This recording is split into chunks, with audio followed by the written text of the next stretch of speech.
Hi there. In this tutorial, I'm going to show you how to create a form in Notion by integrating your Formester forms with a Notion database. This will help you track leads, manage projects, and also analyze feedback all in one place. So without any ado, let's get started. So step one, let's create a database in our Notion workspace. So this is my Notion workspace. All I have to do is click on add new page and let's call it as test DB, and let's call the database. We'll select full page, and here once I click on this column I can edit the property. Let's call this to be first name, and then once I click on the plus sign, this will ask me to add the next property. This will also be a text. We will call it as last name.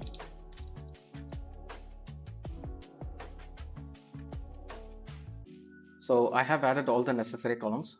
We have the first name, last name, email address, phone number, and message. So basically, we are going to create a contact form and pull all the data from the contact form into this Notion database. Now let's move on to step two. Now for step two, we have to create a form in Formester. So I have logged into my Formester account. Let's click on create new form. And from here, I have three different options. Either I can choose a template by searching for it, or I can start from scratch, or I can use the AI form builder to create any kind of form. So all I have to say is generate a contact form, and let's hit generate. So as you can see, the AI has generated a contact form for us. We can delete the heading. So we have the full name, email address, phone number, and subject and message. So we can also delete this reCAPTCHA. Let's rename this to be contact form test.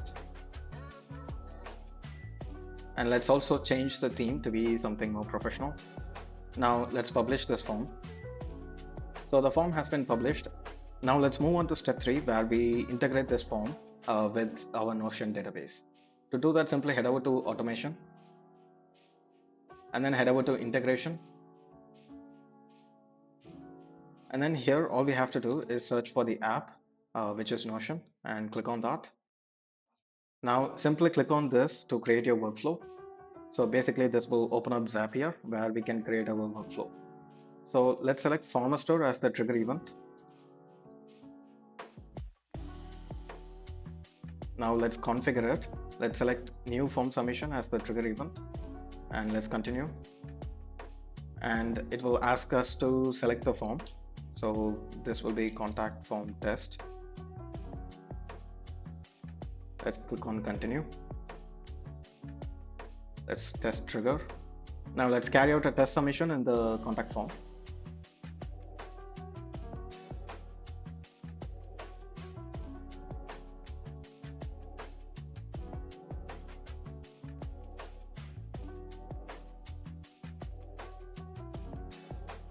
Now let's go back to Zapier. Let's test the trigger again. So as you can see, this is the submission.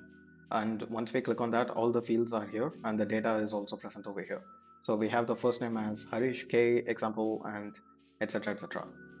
Now let's continue with the selected record and let's select the other app, which is Notion.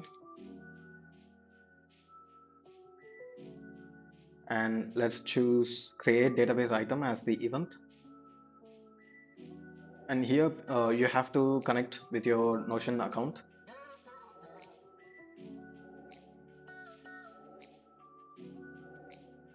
And you have to make sure that you select the database page and allow access. Now let's click on continue and select the database. So in this case, we have testdb as the database. Let's select that and it will automatically pull all the columns from the test database.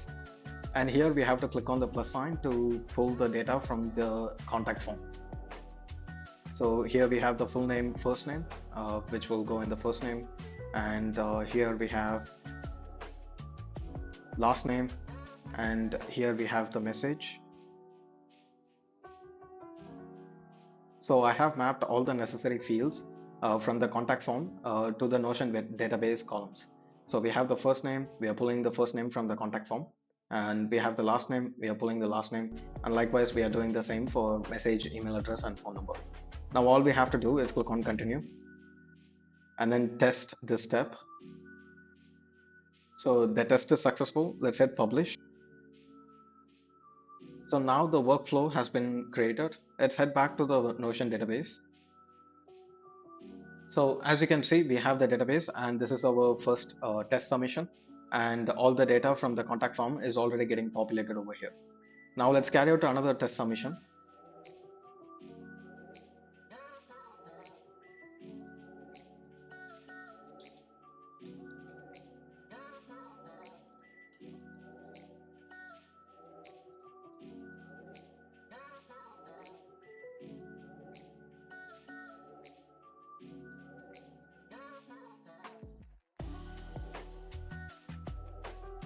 Now let's go back to the Notion database. So as you can see, it got immediately pulled over here. So by doing this, you can link this form data directly to your projects, tasks, or reports in your Notion workspace, or automatically send form responses to your Notion account where your team members can access this data easily. So the use cases for this workflow automation are numerous. So that's it for this short tutorial. I hope you found this to be valuable. If you did, give us a thumbs up. And if you want to test this integration by yourselves, make sure to click the link in the description. And as always, I will see you in the next video.